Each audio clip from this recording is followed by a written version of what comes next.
I'm going to tell you a story. This is a true story that goes way back, many years ago. Jean-Claude was pretty new back then. I did not know a great deal.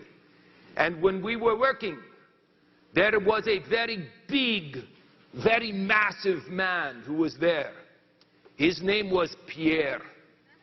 Pierre was the champion. He was the best. He would always cut down the most trees. For years, we were all very much in awe of him. He was my idol. I would chop down 17 trees in a day. Pierre would chop down 30 trees in a day. He was miraculous, incredible, so much better than anyone else. This went on for some time. Then one day, this little, how do you say, pipsqueak. This little tiny man comes in and he says, I would like to have a job chopping down the trees. And our boss says, you look like a 12-year-old. We cannot bring you in. You know, you're not masculine, tough enough. And he says, no, I'm a very good worker. You must hire me. And he says, no. And he sends him away. And we all laugh. Ha, ha, ha, ha. You know, this little pipsqueak thinks he can chop down the trees when it takes a man to do something like that. You know what I'm saying?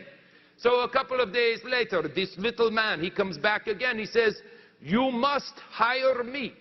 And he says, no, you're too little. He goes, I can out-chop your best man, Pierre. Now we are all getting great laughter. This is impossible. How can the little pipsqueak out-chop Pierre? It's impossible. So we say, okay, we have a couple of beers, and we sit down and we say, go to it. So we don't work that day, only Pierre and only the little man. Well, at the end of the day, Pierre comes back.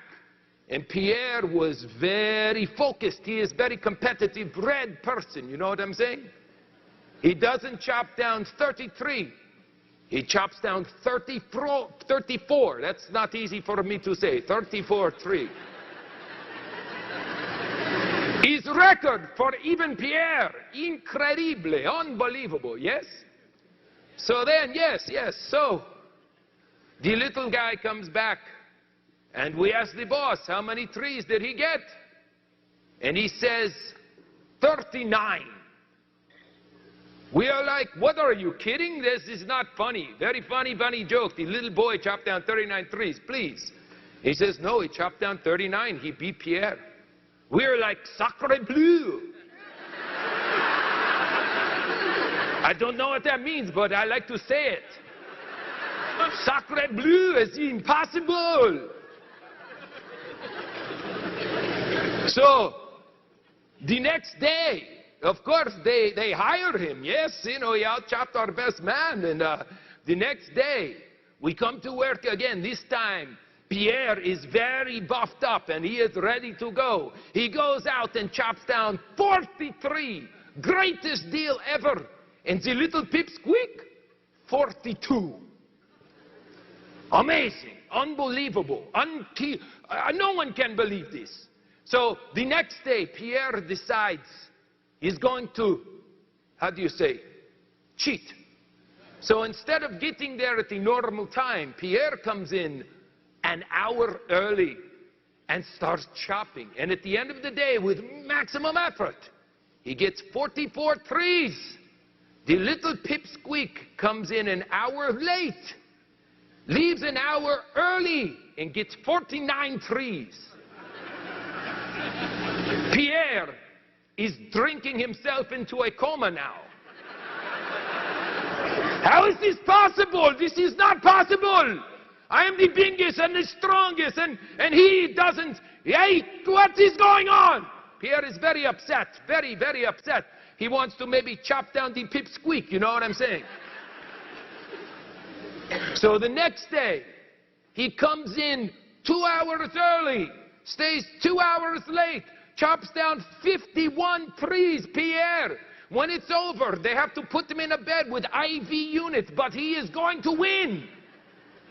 The little pipsqueak comes in late again, chops down 54. He's unbelievable. Finally, Pierre grabs us and says, he must be cheating.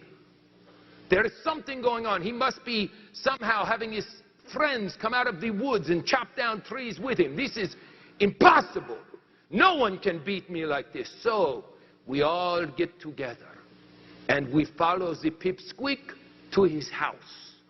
And we figure out that his friends who are chopping down the extra trees are meeting him there and doing their planning. So we hide and we watch.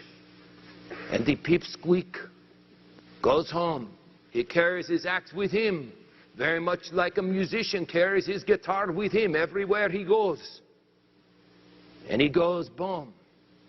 And instead of going to his friends who are chopping down trees, instead, he goes to something that we had never really put a lot of energy into.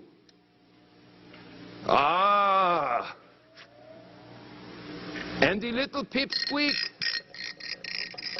sits there for several long moments, close to an hour, and he puts a very sharp edge on his axe. Isn't that simple? See, Pierre was too busy chopping to take the time to sharpen his axe.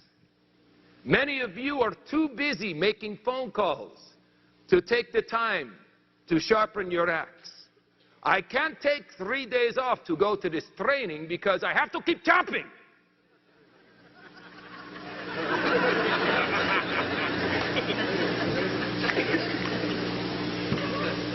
Abraham Lincoln, he was big deal here, yes? He has very famous quote. Many of you misquote it, so I'll get it straight for you. Abraham Lincoln says, if you give me 6 hours to chop down the tree, I spend 4 hours sharpening the axe. 6 hours to chop, I spend 4 hours doing the sharpening. Most of you spend 6 hours doing the chopping. No. You must sharpen your axe. Now, we are putting together these programs on a regular basis for you. We have the trainings, the regionals, we have the national events. I just want you to remember, the next time you are chopping and other people are beating you and you think it's unfair, remember, they are the ones sharpening their axe. And it's legal for you to go and sharpen your axe too. Is this a good lesson to learn?